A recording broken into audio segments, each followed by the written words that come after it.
Muy bien. Bueno, entonces lo que vamos a ver hoy es cómo podemos estudiar subgrupos. Vieron que el tema de construir subgrupos... Ah, esperen que me quedaba darles algo de la clase pasada, esto. Simple es subgrupos propios normales, o sea, esto que estaba en amarillo estaba bien, ¿sí? Un grupo G se dice simple si no admite subgrupos normales propios, ¿sí? Así que eso era que me había quedado por verificar si la definición usaba o no normal. Bueno, vieron que hablábamos esta cosa de, probamos la clase pasada que si P es un primo que divide el orden del grupo, entonces existe un elemento en el grupo de orden P. Esto lo demostramos solo para los grupos abelianos. Mauro hizo la observación de que también era cierto así para no abelianos, y creo que hoy o la próxima clase ya lo vamos a poder demostrar. O sea que para todo grupo G finito, si P es un divisor, entonces hay un elemento de orden P. Eso es exactamente lo mismo que decir que hay un subgrupo en G de orden P, porque el grupo cíclico generado por A tiene orden P. Pero decíamos que no es cierto que si M es un divisor de G, entonces existe un subgrupo H de G de orden M. Esto vale en abelianos, pero no vale, o sea, esto me lo estoy preguntando, esto vale en abelianos, pero no vale en no abelianos, y van a tener un ejemplo con SN, que no sé si lo llegaremos a ver conmigo o lo verán con Fidel. Entonces, es todo un tema la pregunta de, bueno, si tengo un grupo G, ¿cuáles son los subgrupos de G? Y toda la teoría de Sylow, que es el tema que van a ver después de ver el ejemplo de SN, es sobre eso, ¿sí? ¿Cómo puedo determinar cuáles son los subgrupos de un grupo G? ¿Cuántos hay de cada orden? Bien, entonces, una primera cosa que uno dice es, bueno, ya que yo tengo morfismos, y que yo puedo... pensar al grupo G relacionado con el G' como grupos, vía los morfismos, me pregunto qué pasa con los subgrupos. Porque, por ejemplo, la aplicación que vamos a hacer inmediatamente después de terminar este teorema es cómo puedo comparar los subgrupos, por ejemplo, de Z12 con los subgrupos de Z. Nosotros ya sabemos que todos los subgrupos de Z, esto lo demostramos hace varias clases, son de la forma n por Z. O sea, cualquier subgrupo de Z es de la forma múltiplos de algún número natural. Entonces, si yo ya sé cómo son todos los subgrupos de Z, quiero de alguna manera usar eso para describir todos los subgrupos de Z12.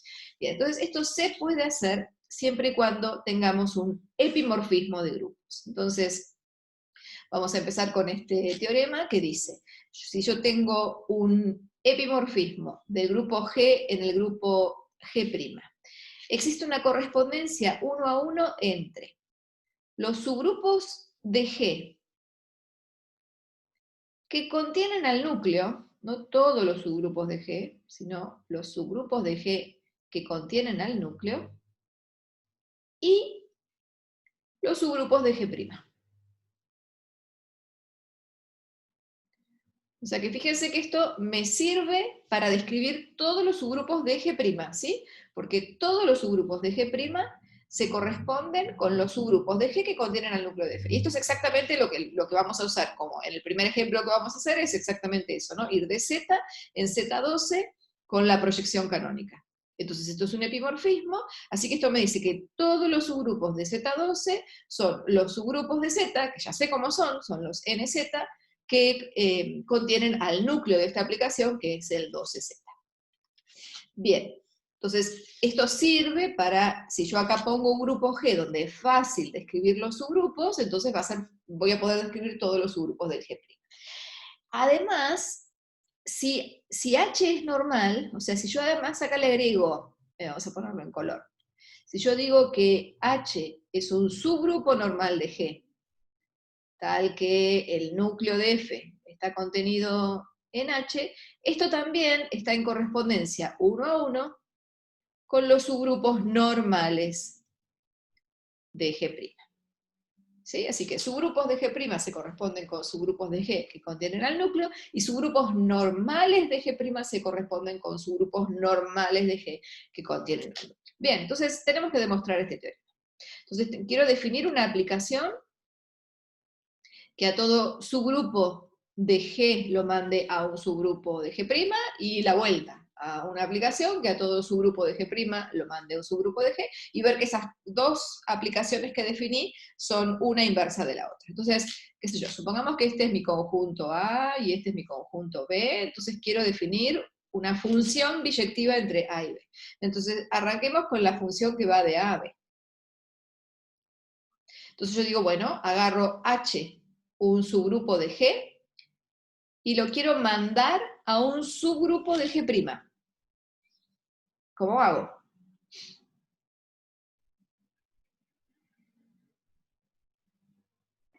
A un X lo mandas a la... ¿Vas con elementos? Dale, a ver, si tuviera un X en H, ¿a dónde lo mando? Me trabó, no sé. No estoy escuchando. Ah, ¿el resto me escuchan? Uy, ¿estoy yo mal? Hola, hola, ¿me están escuchando? No, te escuchaba, pero se te había trabado. Sí, sí. Ah, ok. Yo te escucho bien. Bien. Te escucho. Esperen, a ver, esperen que voy a ver con qué conexión estoy. Ah, no, esperen que estoy con la conexión mala, puede que se corte, voy con la conexión buena.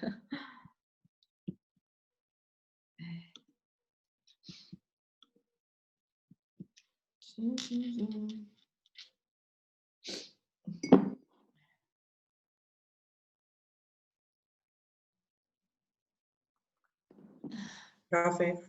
Ahí volví. Sí. Ahí va. Sí, cambié de conexión, así que vamos todos. Bien, entonces, bueno, les di un montón de tiempo para pensar. Si tengo H, un subgrupo de G, ¿cómo hago para mandarlo a un subgrupo de G'? Mauro había entendido que agarrabas un elemento y no sé qué hacías con ese elemento. ¿Escuché bien? ¿No? No estoy No, lo seguro. borramos. Lo borramos. Tengo un subgrupo H, o sea, si quieren piénsenlo así, tengo un subconjunto de G, que además es un subgrupo, quiero ir a parar a un subconjunto de G', que además quiero que sea un subgrupo. Piensen como conjuntos, ¿a qué conjunto mandarían el H? Lo natural sería f de h. Exactamente, exactamente, es lo único que puedo hacer, exactamente, f de h. O sea que como conjunto vamos bien, ¿sí? A un subconjunto de G lo mandé a un subconjunto de G'. Ahora mi pregunta es si esto realmente es un subgrupo de G', porque para que la función esté bien definida de A en B, esto me tiene que dar un subgrupo de G'. Pero esta demostración es fácil, ya la hacemos acá abajo y ahora la borramos. Fíjense que si F es un morfismo que va de G en G', entonces, f restringido h es una función que va del grupo h en G', que es un morfismo de grupos, ¿sí? Porque, ¿qué significaba que fuera morfismo? Que se portaba bien con el producto, y si se porta bien con el producto de cosas en G, mucho más se va a portar bien con el producto de cosas en H que está metido, estoy pidiéndole menos cosas, ¿sí? Y nosotros sabíamos que si algo era un morfismo, entonces la imagen del F restringido H es un subgrupo de G'. Pero ¿quién es la imagen de F restringido H? Es directamente hacer F de H. Sabíamos que la imagen es un subgrupo de G'. ¿Sí? Así que no tuvimos que hacer ninguna cuenta, esto ya lo sabemos. O sea, si al conjunto H lo mando al conjunto F de H, y H es un subgrupo de G, entonces está todo bien, F de H es un subgrupo de G'. Vamos con la vuelta.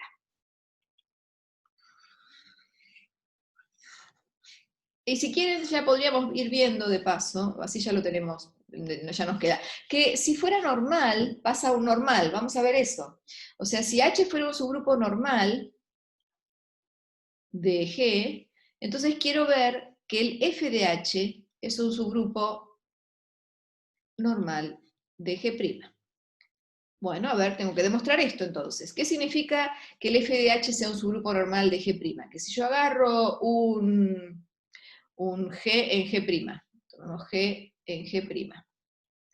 Entonces, agarro G por F de H por G a la menos 1, esto lo que tengo que verificar es que no se me escapa de F de H, ¿sí? Eso es que sea normal. O sea que tengo que demostrar este contenido. Bien, pero fíjense, mi F es un epimorfismo, esto lo vamos a usar un montón. Mi F es un epimorfismo, así que mi G es F de alguien. Es F de un A, digamos, con A en G.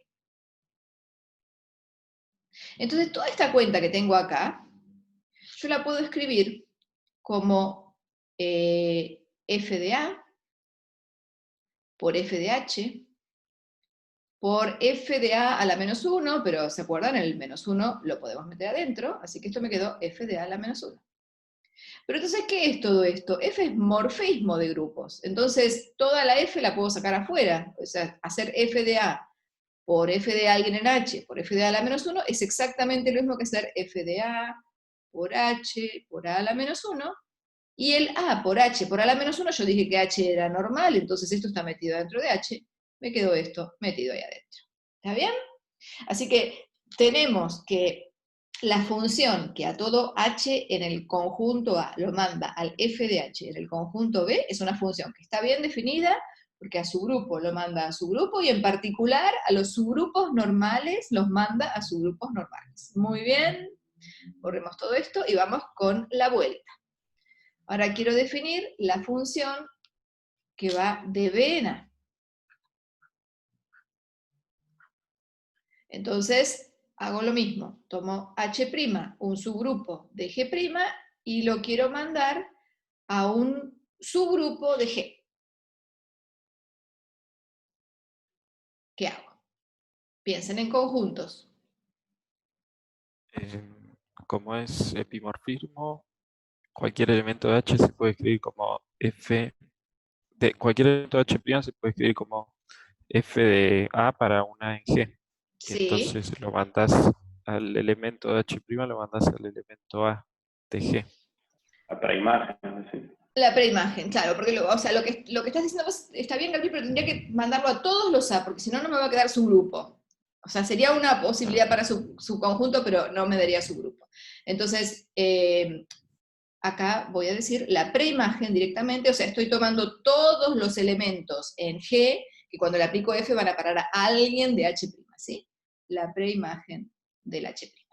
Así que la definición de esta correspondencia es bien natural. A todo subgrupo de G lo mando a F del conjunto, y a todo subgrupo de G' lo mando al F a la menos 1 de H'. Bueno, hay que verificar que esto está bien, ¿no?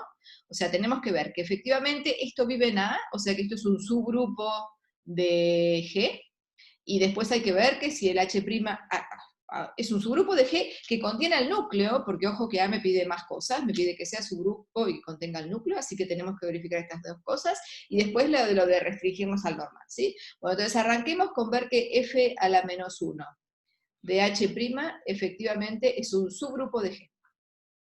Bueno, esto es las cuentas de siempre. O sea, tiene que ser no vacío o contener al elemento neutro. Entonces, a ver, como F es un morfismo, F de E es igual a E', y el E pertenece a H', no, y el E' pertenece a H', porque H' es un subgrupo, entonces el elemento E pertenece a F a la menos 1 de H'. ¿Sí? Para que pertenezca a F a la menos 1 de H', F del elemento tiene que estar en H', pero como F de es igual a E' y el E' está en H', ya está. Entonces el F a la menos 1 de H' es no vacío. Si tomo dos elementos, A y B, en F a la menos 1 de H', quiero ver que el producto de esos elementos también está en F a la menos 1 de H'. Pero esto es lo mismo que decir que F de A y F de B están en H'. O sea, son traídos atrás de cosas que están en H'. Pero como H' es un subgrupo, entonces el producto sigue estando en H', que esto es F de A por B, ¿sí? Porque esto es lo mismo que F de A por F de B, y esto está en H', porque H' es un subgrupo, entonces el AB está en el traído atrás, en el F a la menos 1 de H', y la del inverso es exactamente lo mismo, ¿no? Si quieren, lo ponemos acá directamente. Si yo tomo un elemento A que está en f a la menos 1 de h', entonces f de a la menos 1 está en h'. Bueno, vamos por pasos. F de a está en h', entonces sigo por acá. Pero como h' es un subgrupo, entonces f de a la menos 1, que es lo mismo que f de a la menos 1, está en h', por h' ser un subgrupo, entonces el a la menos 1 está en el traído atrás de h'. Bien, o sea, probamos ya que la primera parte, ¿no? Que el traído atrás, el f a la menos 1 de h', es un subgrupo de G. Ahora nos falta ver que el núcleo está metido adentro de él. Entonces, tengo que ver, que dije que el núcleo de f está metido adentro de f a la menos 1 de h'. Esto es lo que me estoy preguntando. Bueno, pero esto es sí, solo sí, que sí, solo sí. Cuando yo le aplico f al núcleo de f, cae en h', ¿no? Pero esto es inmediato, porque f del núcleo de f da todo el elemento neutro, ¿sí? Esto da el conjunto formado por el elemento neutro, e', y claramente ese es un subconjunto de h'. Así que muy bien, ya la primera parte la tenemos completa, o sea, vimos que efectivamente la función de B en A está bien definida, porque a todo subgrupo de G' lo manda a un subgrupo de G que contiene el núcleo de F. Veamos lo del normal, así ya nos queda para... Borro todo. Griten si borro muy rápido. Que sea normal, o sea, si H' es un subgrupo normal de G', entonces quiero demostrar que LF a la menos 1 de H' también es un subgrupo normal de G. Entonces, ¿qué es lo que tengo que verificar? Que si yo agarro un elemento, lo llamamos A en G, y multiplico por F a la menos 1 de H', y multiplico por A a la menos 1, esto no se me puede escapar de F a la menos 1 de H'. Pero esto que estoy diciendo acá abajo, esto es lo que me estoy preguntando, esto es equivalente a decir que si aplico f a la primera parte, o sea, si hago f de a por f a la menos 1 de h' por a la menos 1, y bueno, aplico f, todo esto no se me tiene que escapar de h'. Bueno, y cuando calculan esto, ¿qué les da? Les da f de a por f de f a la menos 1 de h', que eso está contenido, esta es la próxima que vamos a ver, esto está contenido en h' por a la menos 1. Y esto claramente está contenido en h', porque h' es un subgrupo normal, ¿sí? Así que es bien fácil la demostración de que esta función está bien definida, además, cuando la restringo a subgrupos normales, me sigue dando subgrupos normales. ¿No es f de a la menos 1? ¿O f de a la menos 1? Sí, me comí la F, gracias Juliana, me comí la F, exactamente, es F de A todo a la menos 1, exactamente. ¿Ya? Entonces es el H' que lo estoy multiplicando por el elemento F de A y su inverso. O sea, muy bien, gracias. Bien, entonces, ¿qué es lo que nos falta? Ya tenemos una función de ida, una función de vuelta, que están bien definidas y que si los restringo a normales, me dan normales. Lo único que me falta ver es que esto es 1 a 1, o sea que efectivamente una es la inversa de la otra. Entonces lo que tengo que hacer es, si yo agarro un h, le aplico f de h, o sea, voy con la función que va de a en b, y después le aplico la función de b en a, o sea, calculo f a la menos 1 de f de h, esto me tiene que dar h. Y la otra composición, ¿no? Si agarro un h', le calculo el traído atrás, y después vuelvo con la otra función y hago f de f a la menos 1 de h', esto me tiene que dar el h'. Así que si demostramos estas dos cosas, ya está, terminamos toda la demostración. Voy a borrar esto que tengo acá. Y van a ver que de nuevo, para demostrar estas dos cosas, ¿se acuerdan que esto en alguna materia lo vieron como la práctica cero? Que hay contenidos que valen siempre, pero no tenemos el igual, pero en este caso vamos a tener el igual porque es un epimorfismo y creo que por alguna otra razón más que ahora la veremos. Entonces, a ver, arranco con la primera, estamos con esta. Entonces, quiero demostrar que f a la menos 1 de f de h es igual a h. ¿Qué contenido sale inmediato? F a la menos 1 de f de h.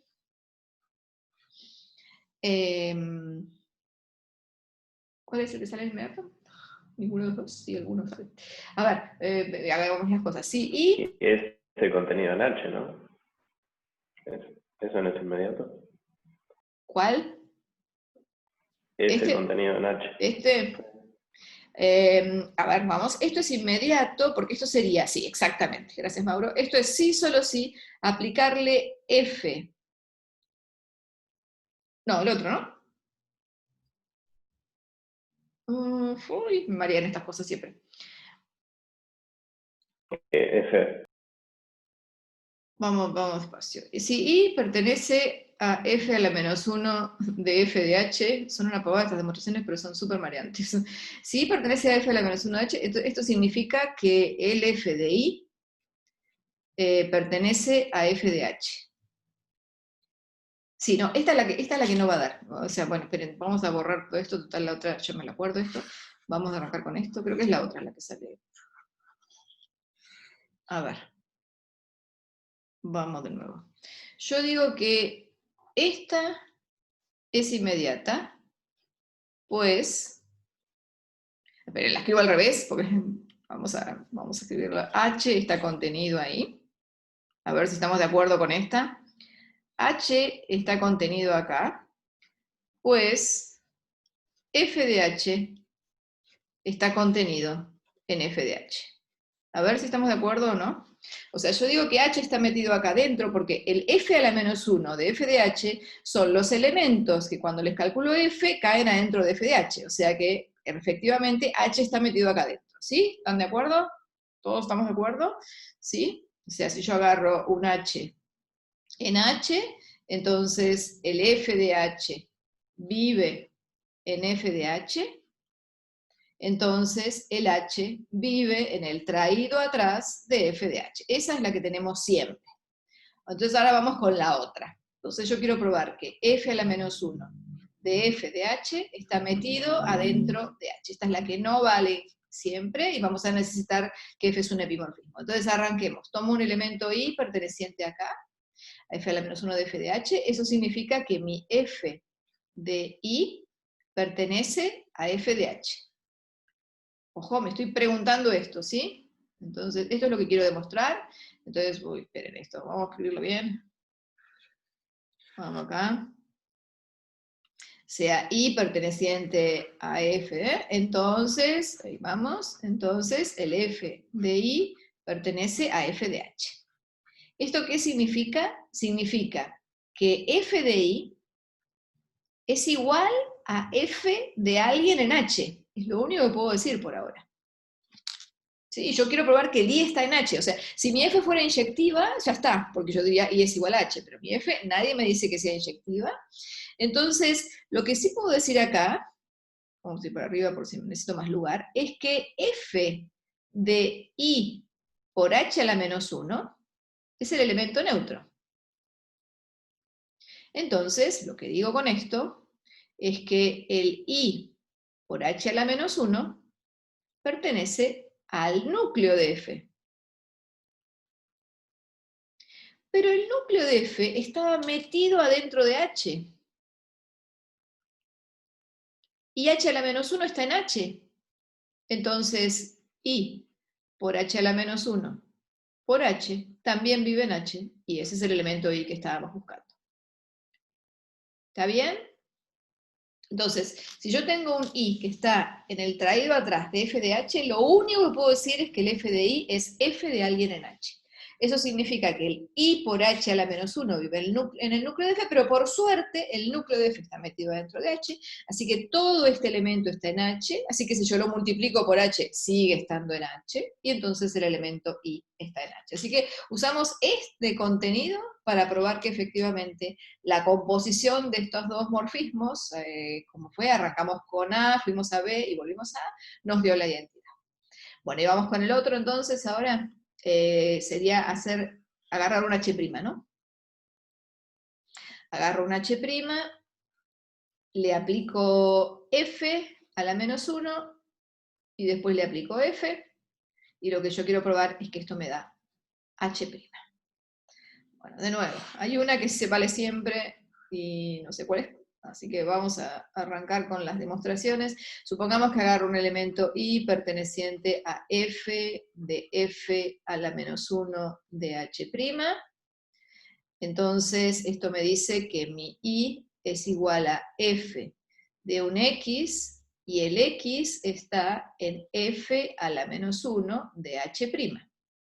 Eso significa que el f de x, que en definitiva es el i, pertenece a h'. Este es el i. O sea que esa es la que vale siempre, ¿sí? Entonces, ¿cuál fue este contenido? Este lo tenemos siempre. Es el que acabamos de demostrar. En el otro vamos a necesitar probablemente que sea un epimorfismo. Entonces, arranquemos con el otro. Agarro un i perteneciente a h', claro, fíjense, agarro un i perteneciente a h'. Si no fuera un epimorfismo, ahí estoy parada, no puedo hacer nada más, ¿sí?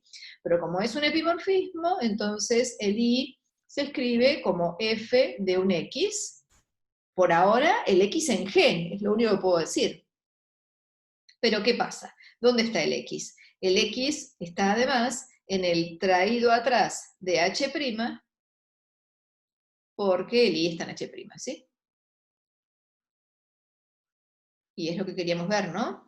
Que el i se escribe como f de alguien que está en el traído atrás de h', exactamente. Bueno, estamos, así que ahora sí terminamos, cuadradito, la demostración. Hicimos una función de ida, una función de vuelta, vimos que una es inversa de la otra, porque las dos composiciones no tienen una identidad, y vimos que además si nos restringimos a subgrupos normales, la cosa funciona. Entonces vamos al ejemplo que les mencioné al principio. ¿Cómo hago para hallar todos los subgrupos de Z12? Lo que hago es, considero algún epimorfismo apropiado. O sea, tengo que elegir, compararlo con algún subgrupo con algún grupo donde yo pueda calcular fácilmente los subgrupos. Z es un ejemplo claro, ya sé cómo son todos los subgrupos de Z. Entonces considero pi la proyección canónica, que a todo elemento n lo manda a la clase del n, módulo Z. Entonces sabemos que los subgrupos de Z12, acá lo de normal me da lo mismo, porque como es abeliano, todo subgrupo va a ser normal. Son exactamente todos los subgrupos de Z, o sea, los n, bueno, no, están en correspondencia 1 a 1. No vamos a mentir. Están en correspondencia 1 a 1 vía pi, porque ya sabemos además cómo es la función, así que están en correspondencia 1 a 1, con todos los subgrupos de Z, o sea, con todos los nz, porque así son todos los subgrupos de Z, que contienen al núcleo. ¿Cuál es el núcleo de esta aplicación? Los elementos que van a la clase del 0 son los múltiplos de 12, o sea, que contiene a 12z.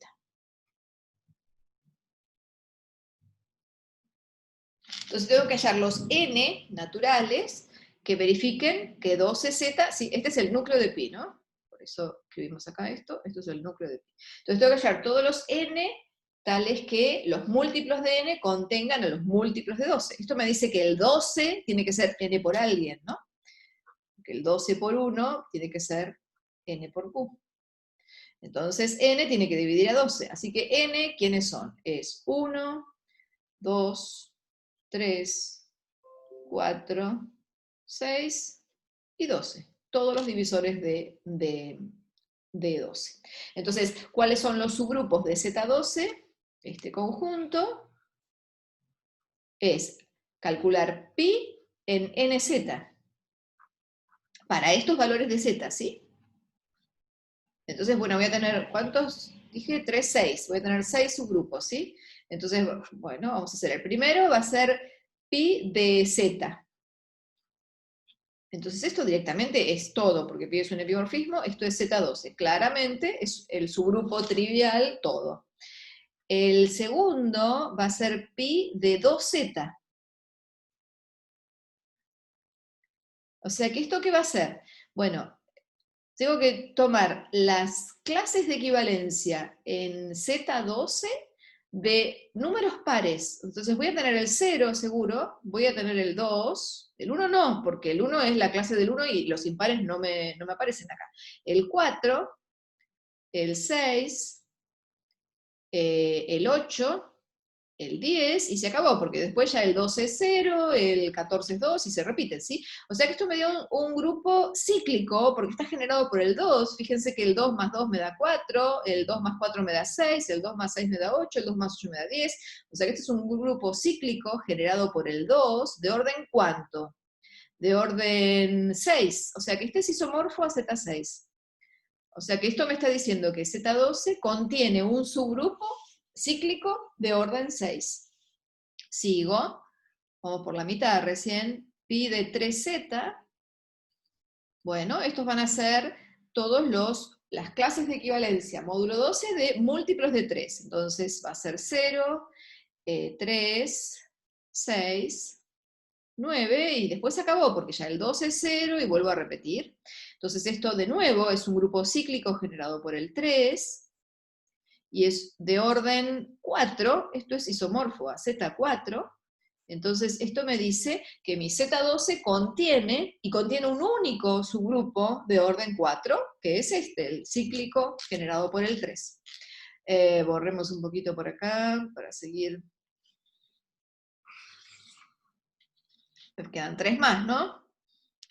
El próximo va a ser pi de 4z, son clases de equivalencia módulo 4, así que 0, 4, 8, y se acabó, porque el próximo es 12, entonces esto es generado por el 4 cíclico, es isomorfo a Z3, pi de 6z, este último, este va a tener al 0, al 6, y se acabó, 6 más 6 es 12, que es 0, este es cíclico, generado por 6, y es de orden 2, Z2, y el último, pi de 12z, es 0, es el subgrupo trivial, ¿sí? Arrancamos y terminamos con los subgrupos triviales.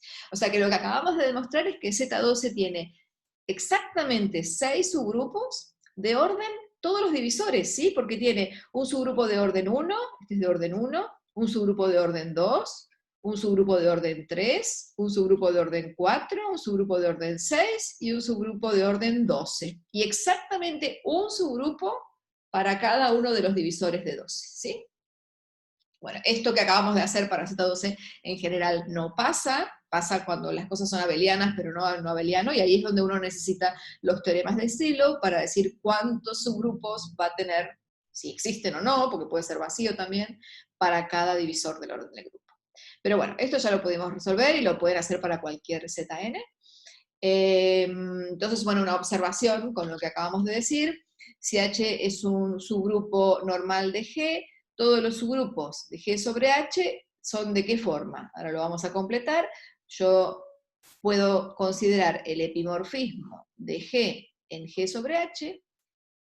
Como H es un subgrupo normal, el G sobre H es un grupo, y este pi, el que manda a todo G a la clase de G módulo H, es un morfismo de grupos, así que lo que demostramos recién es que todos los subgrupos del cociente son de la forma, qué sé yo, K sobre H, que esto es pi de K, es lo que hicimos recién con Z12, para acá algún subgrupo de G que contiene al núcleo de pi, que es H, ¿sí? H contenido en K. O sea, ¿cómo hago para armar todos los subgrupos de un cociente de un grupo por un subgrupo normal? Son todos los subgrupos de G que están metidos entre H y K. Y restringimos a normales y nos da lo mismo, ¿no? Todos los subgrupos normales de G sobre H son de la forma. De nuevo, son K sobre H, o sea, son pi de K. Lo único que tengo que agregar es que K tiene que ser un subgrupo normal de G que contiene H. ¿Ah? Así que hicimos esto en Z12, pero esto vale en general. Vieron que en Z12 nos daban los NZ que contenían la 12Z, bueno, es exactamente lo mismo para cualquier cociente de grupos. Muy bien. Bien, vamos con esta proposición. que está relacionado con lo anterior, y acá vamos a aplicar un montón de veces ese triangulito que estuvimos comentando en la clase pasada, así que lo vamos a repasar antes de usarlo. Entonces, bueno, primero que nada vamos a leer a ver qué dice la proposición. La proposición dice, tenemos dos subgrupos normales de G, o sea que podemos hacer los cocientes, claramente puedo hacer G sobre N y puedo hacer G sobre H, y estos son grupos, ¿sí? Porque tomé a los dos subgrupos normales, y además digo que el N está metido adentro de H. Entonces, lo primero que vamos a demostrar, y que es bien fácil, es ver que N además se puede pensar como subgrupo de H y subgrupo normal de H. Después vamos a ver los cocientes. Entonces vamos a ver que el H sobre N se puede pensar como subgrupo de G sobre N y subgrupo normal de G sobre N. Y por último, vamos a ver que si el H sobre N es un subgrupo normal de G sobre N, yo puedo hacer este cociente, esto me va a dar un grupo, y va a ser isomorfo a ¿quién? Lo natural, cuando uno hace fracciones, se tacha la N y me queda G sobre H. O sea, esta cosa que uno hace con fracciones de números racionales sigue valiendo cuando trabajamos con subgrupos normales de un grupo G. Bueno, entonces tenemos un montón de cosas para demostrar, ¿no? Arranquemos con la 1. La 1 me dice, quiero ver primero que nada, o sea, yo tengo que N es un subgrupo de G que está metido adentro de H. Lo que yo sé es que N es un subgrupo de G, subgrupo normal de G. Entonces lo que quiero probar es que N es un subgrupo de H. A ver, ¿qué tendría que probar? Primero que nada tengo que probar que el elemento neutro está en N. Ya lo sé, porque N es un subgrupo. Así que, obviamente, el elemento E está en N. Después tengo que probar que si A y B están en N, entonces A por B está en N. Y sí, porque N es un subgrupo.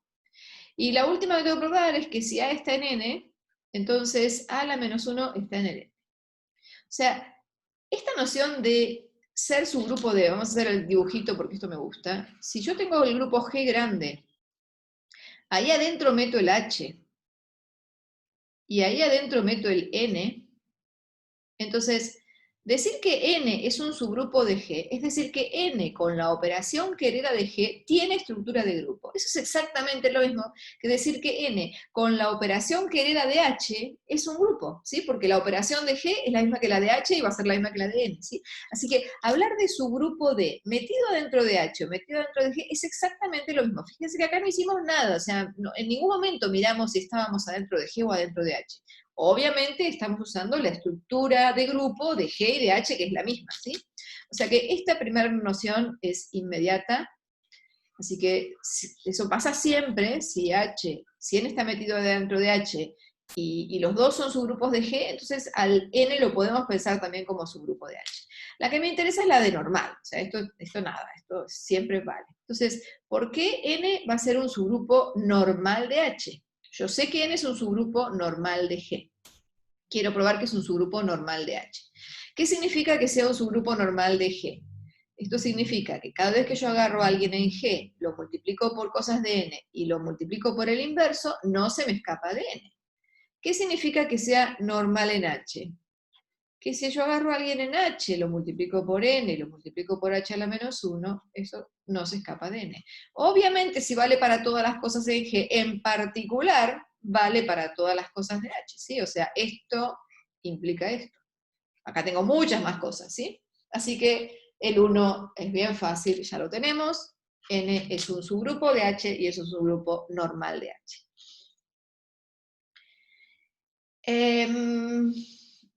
La segunda. Quiero ver que H sobre N es un subgrupo normal de G sobre N. A ver si hablan ustedes un poquito. ¿Tengo que hacer alguna cuenta o ya lo sé todo ahí?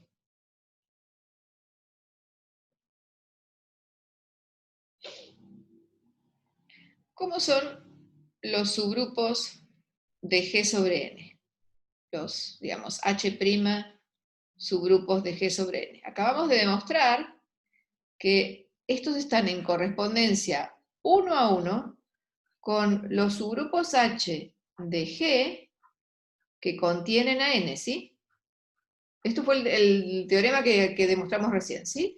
Los subgrupos de G sobre N están en correspondencia 1 a 1 con los subgrupos de G que contienen a N. Y en realidad este H' va a ser el morfismo, ¿lo llamé de alguna manera? No, no lo llamé, pero va a ser pi, ¿no? El morfismo va de G en G sobre N, el epimorfismo. Así que este H' va a ser el pi de H, o sea, esto va a ser el H sobre N. Y sabemos también que si yo acá le pongo normal, acá me da normal.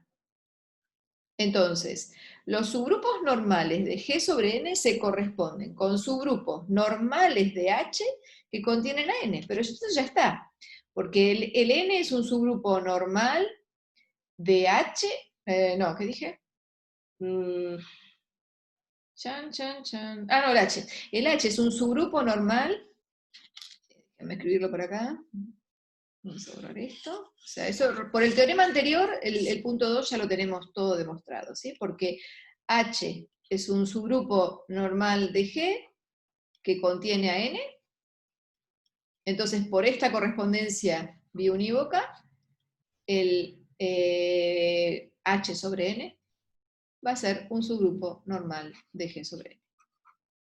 Usando el epimorfismo pi que va de G en G sobre N.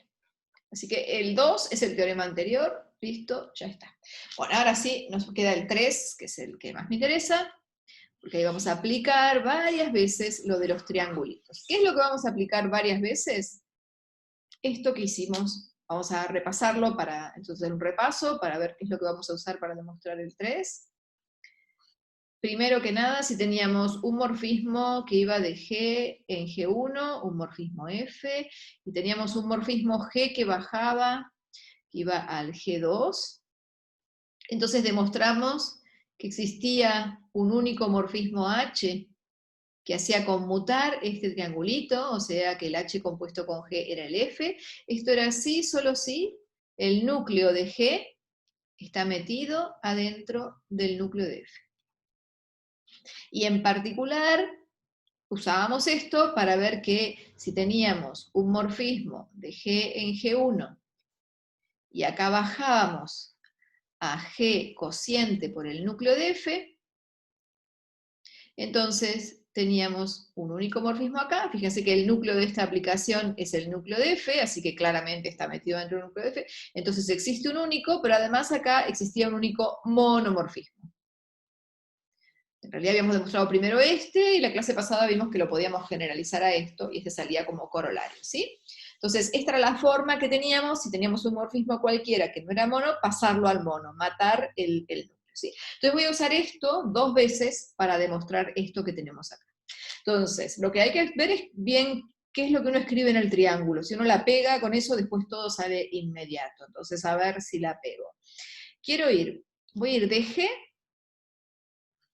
en G sobre H, con el epimorfismo canónico, que es pi con respecto a clases de equivalencia módulo H. Y acá voy a bajar con G sobre N, o sea, el epimorfismo canónico con respecto a N. Bueno, ahora mi pregunta es, ¿existe o no existe un morfismo acá que lo vamos a llamar, qué sé yo, F?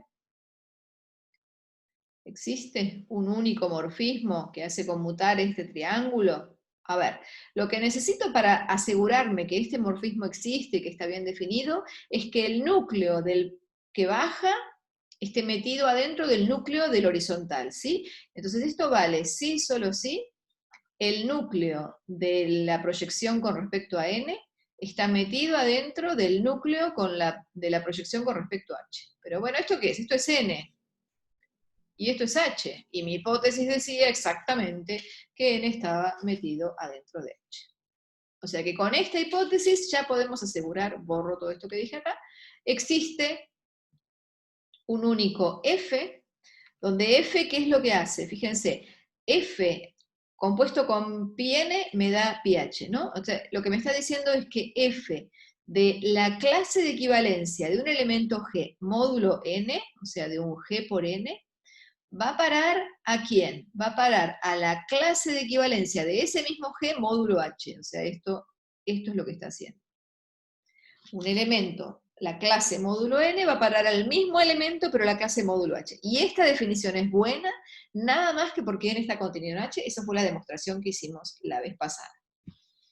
Entonces, fíjense, todavía no llegamos, ¿no? Porque yo quiero este cociente, pero lo que sí está claro es que este morfismo f es un epi, porque por cómo está definido, ¿no?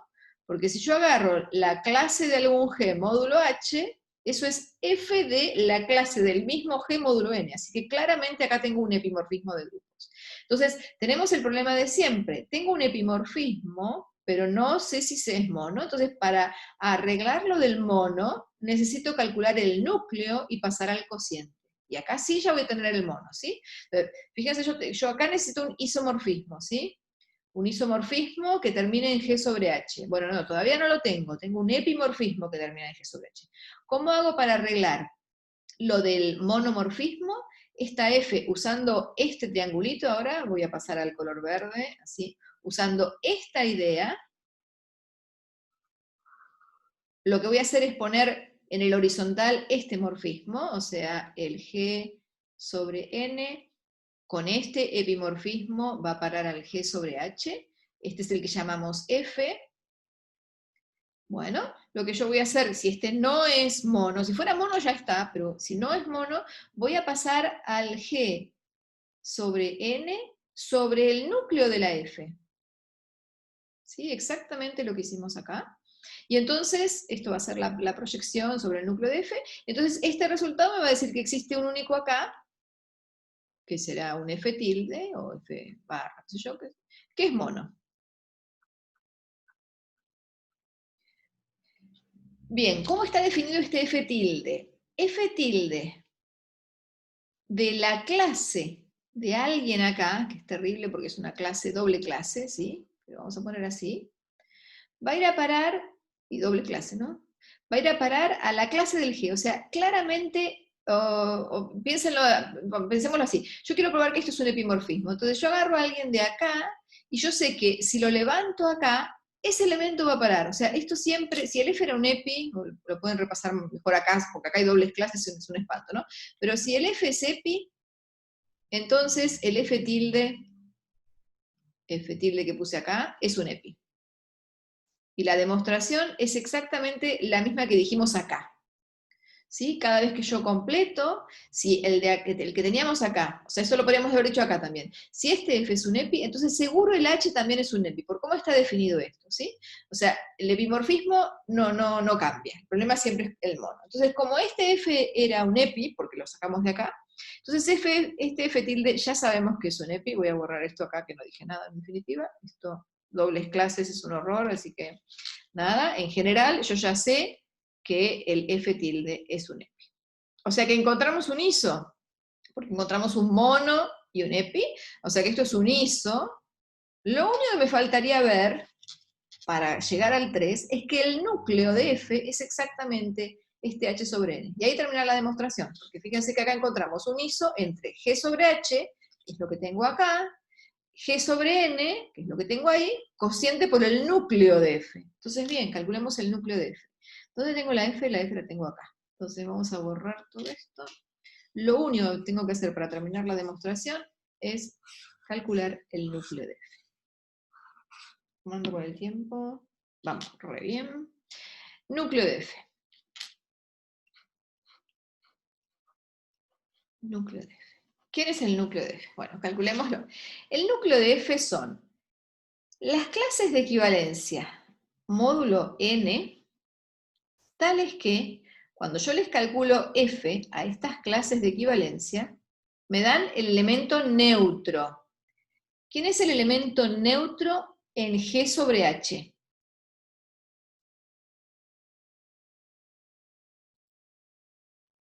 Hola, ¿alguien ahí? ¿Cuál es la clase de equivalencia neutro en G sobre H?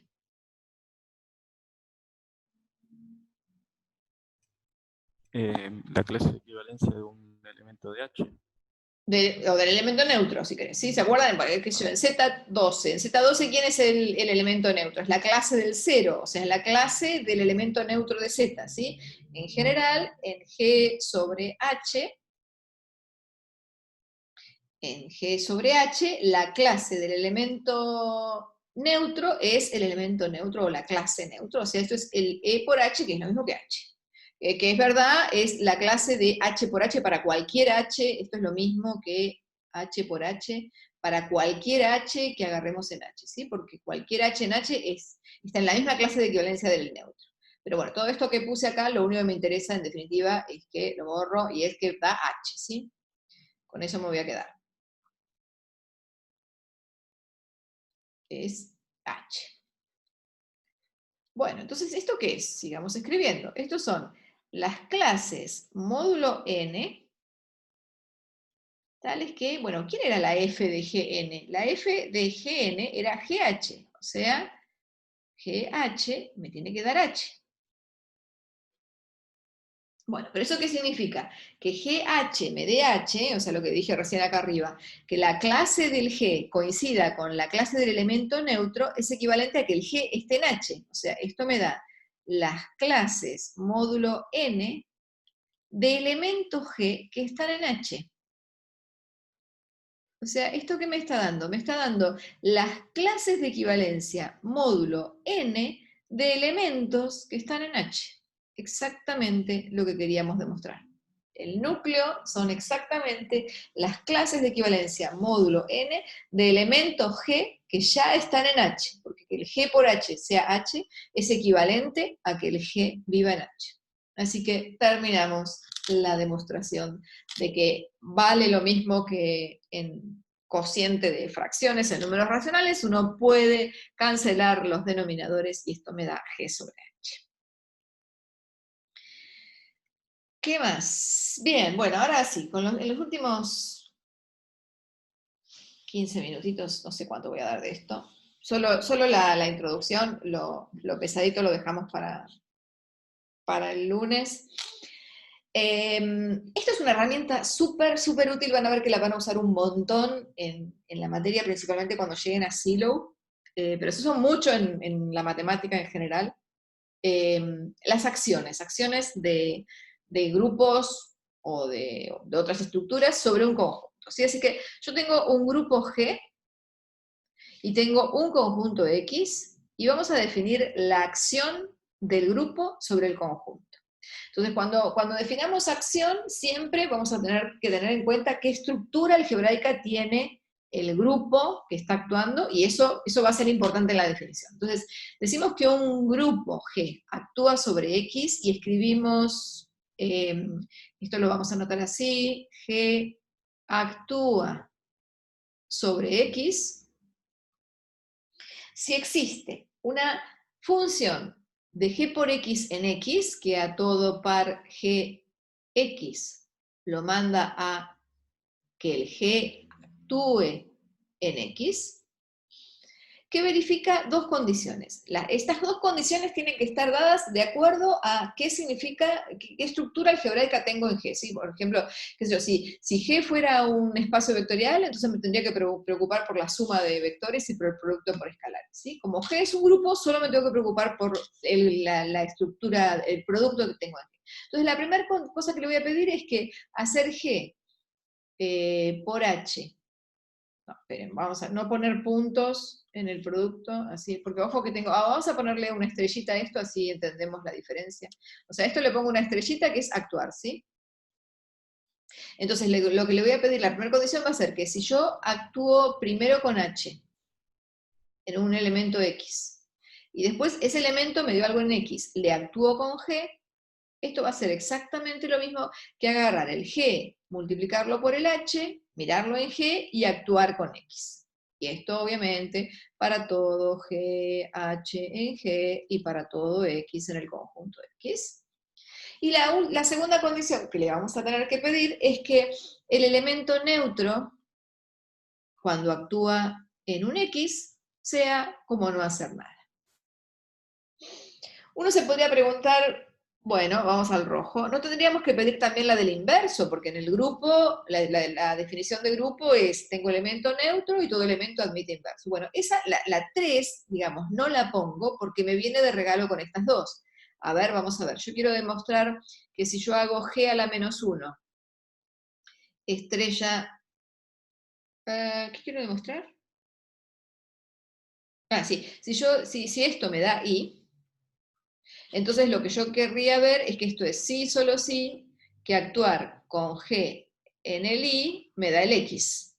Eso sería que se porte bien la acción del grupo G sobre X con los inversos. Actuar con un elemento sobre I me da X, eso tendría que ser equivalente a que actuar con el G a la menos 1 sobre X me da Y. Bueno, yo dije que esta me viene de regalo de todo esto, a ver cómo lo demuestro. Supongamos, vamos a hacer una, ¿no? Supongamos que vale la de abajo. La demostración para el otro va a ser exactamente la misma. Supongamos que esto me da X. O sea, esto vive en el conjunto X, ¿sí? Entonces, ¿ahora qué hago? A esto le hago actuar G a la menos 1.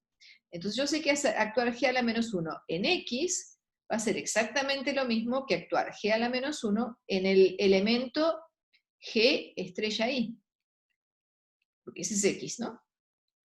Entonces, actuar en X por G a la menos 1 es exactamente lo mismo que actuar en G estrella I, que es el X, con G a la menos 1. Pero, ¿qué me dice la condición 1? Me dice que esto es lo mismo que agarrar el G a la menos 1, agarrar el G, multiplicarlos, y a esos actuarles en I. Pero G a la menos 1G es el elemento neutro. Esto es E actuando en I. ¿Y qué me dice la condición 2? La condición 2 me dice que esto es I. ¿Sí? O sea que lo que hicimos fue demostrar subimos, ¿sí? Usando 1 y 2. Y bueno, la misma demostración le sirve para bajar. O sea que esta condición no la pongo porque me sale de regalo por estas dos, ¿sí? Pero si no, cuando uno define acción de una estructura algebraica sobre un conjunto, tiene que ver que todo lo que definió en la estructura algebraica se porta bien con la acción. ¿Para qué hacemos eso? Para que la relación que define esta acción me dé una relación de equivalencia. Y ahora van a ver que efectivamente vamos a usar todo. Entonces volvamos con el verde. Entonces definimos una relación de equivalencia en el conjunto X, que va a decir A está relacionado con B si y solo si existe un elemento G en el grupo, tal que cuando G actúa en A, me da B.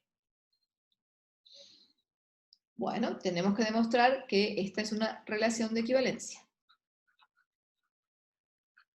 Entonces voy a poder pensar en el conjunto cociente X sobre esta relación. Bueno, a ver, A está relacionado con A, sí, por la condición 2, ¿sí? Porque esto es sí, solo sí, existe un elemento G, que va a ser el elemento neutro, tal que hace... y acá me olvidé de la estrellita, ¿no? Ya estoy haciendo abuso de notación. El E estrellita A me da A. O sea que es reflexiva. Es simétrica, si A está en relación con B, entonces existe un G, tal que G estrellita A me da B, pero recién demostramos que esto es exactamente lo mismo que decir que el G a la menos 1, cuando actúa en B, me da A. Entonces esto es decir que el B está relacionado con A. Ven que ahí usamos la del G a la menos 1, ¿sí? O sea, si acá no nos hubiera venido de regalo, la teníamos que agregar para que la función sea reflexiva. Y la transitiva va a ser el 1, ¿no? O sea, acá usamos la condición 2, acá usamos la condición 3 que nos vino de regalo, y ahora van a ver que usamos la 1, ¿no? En la transitividad. Si A está en relación con B y B está en relación con C, entonces ¿esto qué significa? Que existe un G que actuando con A me da B, y que existe un H que actuando con B me da C. Entonces, ¿qué pasó? Actuar con H y con G sobre el elemento A, no, me olvidé de la acción, ya después vamos a poner todo punto, ¿no? Actuando en A, esto es lo mismo que actuar con H en el G actuando en A, pero el G actuando en A es B, así que esto es el H actuando en B, y esto es C, entonces el A está relacionado con C. Entonces, de nuevo, fíjense que lo que usamos acá fue 2, ¿no? Digo 1. O sea que efectivamente todo lo que uno le pone acá es para que la relación que uno define con esto de actuar con un elemento y me da la misma clase de equivalencia, esto me dé una relación de equivalencia. O sea que podemos pensar en el conjunto cociente X sobre esta relación. ¿Qué más? Bien, algo de notación nada más. Entonces, supongamos que G es un grupo que está actuando sobre un conjunto X. Entonces defino, esto es lo que dijimos recién, defino una relación, que es una relación de equivalencia, además, acabamos de demostrar que es una relación de equivalencia, porque esto es una acción, entonces defino esta relación de equivalencia. Las órbitas, en general se llaman órbitas, son las clases de equivalencia. O sea, ¿cuál es la clase de equivalencia de A? Son todos los elementos que están relacionados con A. O sea, esto directamente son todos los, acá me olvidé la estrellita, son todos los G que actúan en el elemento A, con el G variando sobre todo el grupo. O sea que si mi grupo G es finito, cada una de las clases de equivalencia va a tener tantos elementos como elementos tenga en el grupo G, ¿sí? Entonces uno define el conjunto cociente, porque como esto es una relación de equivalencia, puedo definir el conjunto cociente, y esto va a ser el conjunto de clases de equivalencia o el conjunto de órbitas, y uno en general considera, me comí una palabra acá, conjunto completo de representantes de la clase de equivalencia. Por ejemplo, cuando trabajamos con, qué sé yo, con Z3, entonces, un conjunto completo de representantes es tomar la clase del 0, la clase del 1 y la clase del 2, ¿sí? Porque son distintas 2 a 2 y representan todas las clases de equivalencia. Eso es un conjunto completo de representantes. O sea, el 0, el 1 y el 2, fíjense que acá yo digo, mi conjunto cociente tiene clases de equivalencia, pero me quedo solo con representantes de todas las clases de equivalencia sin repetirlas, ¿sí? Entonces, completo es porque estoy agarrando a todas, pero representantes es porque agarro uno por cada una clase de equivalencia. Esto también lo podríamos pensar, qué sé yo, como el 0, el 4 y el 2 más 6, el 8, ¿sí? Entonces el 0, o acá puedo poner el 3, o 9, qué sé yo. Entonces el 0, 1, 2 es un conjunto completo de representantes, el 9, 4 y 8 también es un conjunto completo de representantes, ¿sí? Entonces agarro uno y solo uno por cada una de las clases de equivalencia. Entonces, cuando uno tiene todo esto que dijimos acá, bien, ¿qué pasa con el cardinal? Supongamos que mi conjunto X es finito y G también es finito, ¿sí? O sea, todo es finito, si no, no tiene mucho sentido hablar de cardinales porque, por el igual que voy a poner acá, ¿no? Entonces, ¿qué pasa cuando yo tengo un conjunto cociente? Yo sé que el conjunto cociente me da una partición de mi conjunto X, ¿sí? O sea, supónganse que mi conjunto Y tiene a 1 hasta a sub n. Ese es el conjunto completo de representantes. Entonces, mi conjunto X quedó partido en n subconjuntos disjuntos 2 a 2, y acá tendré la órbita de A1, la órbita de A2, hasta la órbita de AN. O sea que el cardinal de mi conjunto X es igual a la suma de los cardinales de estas órbitas, si no repito órbitas, ¿sí? O sea, lo que tengo que tener cuidado es que los A tienen que vivir en un conjunto completo de representantes, ¿sí? Entonces, como estos son disjuntos 2 a 2, entonces el cardinal de X me da esto. Esto es súper importante. Esta cuenta se usa un montón, y ya van a ver, vamos a demostrar un teorema de Fermat usando esta cuenta. A ver, ¿qué más tenía para decirles?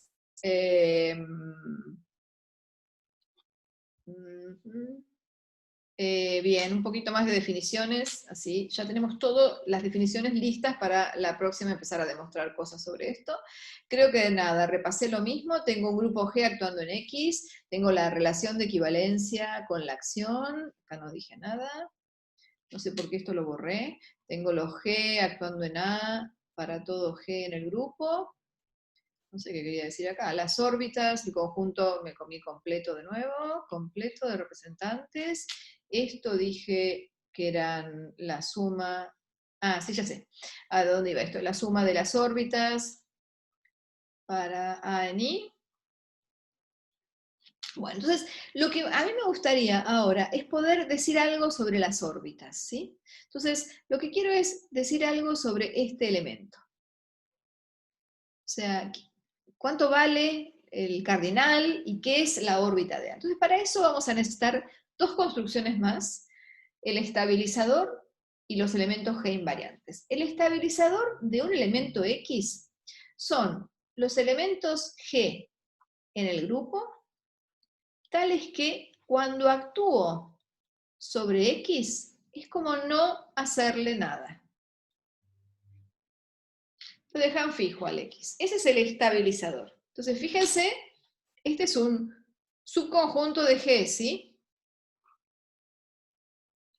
Pero más que subconjunto, es un subgrupo. Vamos a verificarlo. Es un subgrupo. ¿Por qué? Porque para que sea subgrupo tiene que ser no vacío. El elemento neutro tiene que estar, pero sí, dijimos que el elemento neutro actuaba como no hacer nada. O sea que el elemento neutro vive en el estabilizador. Si yo tengo dos elementos en el estabilizador, G y H, ¿qué pasa con G por H? Bueno, hacer actuar G por H sobre X es lo mismo que hacer actuar primero H y después X. Pero yo dije que el H no le hacía nada a mi X, porque está en el estabilizador, así que esto es X, y hacerle actuar G al X tampoco me mueve nada, esto es X. O sea que si dos cosas estaban en el estabilizador, el producto sigue estando en el estabilizador, y la última lo mismo, ¿no? Hacer G a la menos 1 actuando en X me da X, esto es equivalente a que el G actuando en X me dé X. O sea que esto es un subgrupo de G, ¿sí? Entonces, tengo por un lado un conjunto que tiene órbitas, que son subconjuntos, pero lo puedo conectar con la estructura de grupo porque las cosas que dejan fijas al elemento X son un subgrupo de G. Y por otro lado voy a mirar los G invariantes. Los G invariantes, esto va a ser algo en X, van a ser elementos X en el conjunto X, tales que G invariantes, su nombre lo indica, que la acción de G no los mueve.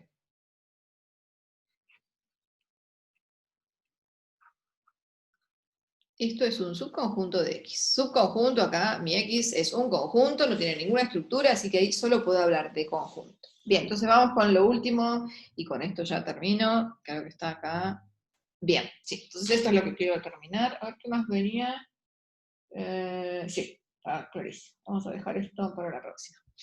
Bueno, entonces, ¿qué hora es? Sí, vamos a ver si sigo una más. Vamos a ver, entonces repaso todo lo que dije. El estabilizador es un subgrupo de G. ¿Sí? Son elementos en G que dejan fijo al elemento X. Los invariantes son los elementos de X que no los mueve nadie. Son invariantes por G. La órbita, dijimos, son todos los elementos movidos por, es el elemento X movido por todos los elementos de G. Entonces vamos con esto que quiero escribir acá. Yo digo, un elemento X, a ver si me lo pueden contestar ustedes, este renglón, ¿eh? Un elemento X vive en el conjunto de los invariantes si G por X no me mueve al X, ¿sí? O sea, me da lo mismo que el X. Entonces, en este caso, si el X vive acá, ¿quién es el estabilizador? El estabilizador son todos los elementos de G que no mueven al X. Todo G. Todo G. Y en ese caso, ¿quién es la órbita de X? La órbita de X son los G por X, agarrando todos los G en el grupo. Pero mi X está en el invariante. ¿Es qué? Todo G también. Ah, no, G por X. Está bien. Entonces, pues, ojo, por eso hay que tener cuidado dónde estamos. Esto es un subconjunto de X, ¿sí? Es una parte de la partición. Entonces, ¿quién es la órbita de X? El X solo, ¿sí? Porque G por X, G actuando en X me da X. ¿Está bien? O sea, como, fíjense, el tamaño del estabilizador es inversamente proporcional al tamaño de la órbita. ¿sí? Porque la órbita tiene un único elemento, sí, solo sí, el estabilizador es todo. Entonces, vuelvo. Yo quería definir el cardinal de X. El cardinal de X es la suma de los cardinales de todas las órbitas. Bueno, esto lo voy a dividir lo voy a escribir como la suma de los cardinales de las órbitas. Voy a dividir las órbitas en las órbitas triviales y las órbitas no triviales. Entonces acá van a ser los X en Y, tal que la órbita tiene un único elemento, esas son las órbitas triviales, y acá por otro lado voy a dejar los X en Y, tal que la órbita tiene más de un elemento. Ahora, pregunto, ¿cuántas órbitas triviales tengo? Yo dije que la órbita es trivial, sí, solo sí, el elemento X está en los elementos G invariantes, o sea que todo esto va a ser exactamente el cardinal del XG. ¿Sí? Porque tengo tantas órbitas de tamaño 1 como elementos en X, G invariantes. En cambio esto no, esto lo dejo. Pero esto ya les cuento el final de la historia, que esto sí lo hacemos la próxima, porque vamos a tener que repasar todo esto. Repasen las definiciones porque hay un montón de cosas acá para órbitas no triviales. Lo fantástico es que cuando la órbita no es trivial, la cantidad de elementos que tiene la órbita es el orden del grupo G dividido el orden del estabilizador del X. O sea que acá recuperamos el grupo G. La órbita, por eso fíjense, ¿no? Cuando esto me da 1, esto ya lo tenemos demostrado para estas, ¿no? Cuando el estabilizador me da todo G, eran las órbitas triviales, este número me daba 1, esos son los unos que puse acá. Entonces, por un lado dejo todas las órbitas que tienen tamaño 1, que son las que corresponden a G igual al estabilizador, y por otro lado dejo todas las órbitas que tienen más de un elemento, o sea, este número que aparece acá, voy a escribir en rojo esto, este número que aparece acá es un número estrictamente mayor que 1, porque los unos ya los dejé en el primer sumando, ¿sí? Bueno, esto va a servir para demostrar cosas de Fermat, cuando uno diga, bueno, el primo P aparece no sé dónde, bueno, esos son el tipo de resultados que vamos a poder demostrar con esto, y también vamos a demostrar, les cuento para entusiasmarlos para la clase del lunes, bueno, acá vamos a ver que efectivamente la órbita tiene la misma cantidad de elementos que esto va a ser una demostración, pero después las aplicaciones van a ser, por ejemplo, un montón, ¿no? Acá. Vamos a demostrar usando esto lo que Mauro dijo en la clase pasada que era cierto y yo dije que no me acordaba para los no abelianos. Si G es un grupo cualquiera, abeliano o no abeliano, ya lo demostramos para los abelianos, nos falta para los no abelianos. Si es un grupo cualquiera, finito, y P lo divide, hay un elemento de orden P. Esto lo vamos a demostrar usando alguna acción y algún conjunto X. Y otro resultado lindo que vamos a demostrar, bueno, que si G es un grupo, de nuevo, cualquiera, no me importa si es abeliano o no abeliano, un grupo cualquiera, y el orden es una potencia del primo P, entonces hay elementos en el centro de G, y de acá todo esto con lo que vimos recién, con acciones. Y de acá sale un corolario muy lindo que dice que si P es primo y el orden es P cuadrado, entonces el grupo es abeliano. O sea, por ejemplo, no vamos a poder encontrar grupos no abelianos de orden 4, de orden 9, de orden 25, todos esos grupos son abelianos. Y creo que había alguna otra aplicación más, sí. El teorema de Fermat, que ya lo demostrábamos de tantas maneras, pero bueno, también se puede demostrar con acciones que si P es primo y N es un número entero cualquiera no divisible por P, entonces es congruente, su potencia P-1 es congruente a 1 módulo P. Y creo que esta era la última clase. O sea, yo les conté todo lo que les voy a demostrar la clase que viene, pero nada, vamos a repasar, todo esto es aplicación, y van a seguir viendo más aplicaciones en la materia, todo es aplicación de esto, de tener un conjunto X, o sea, vamos a tener que buscar algún conjunto X adecuado para cada uno de los problemas que queremos resolver, un grupo G que está actuando, y entonces tenemos esta famosa ecuación de clases, o no, mejor todavía, esta famosa ecuación de clases, ¿sí? Que el cardinal de X es el cardinal de los G invariantes más la suma de los cardinales de las órbitas no triviales. Esto es lo que aparece muchas veces como la ecuación de clases. Porque es la ecuación de clases de equivalencia, ¿sí? Y la van a ver en muchas materias, no solo en estructuras.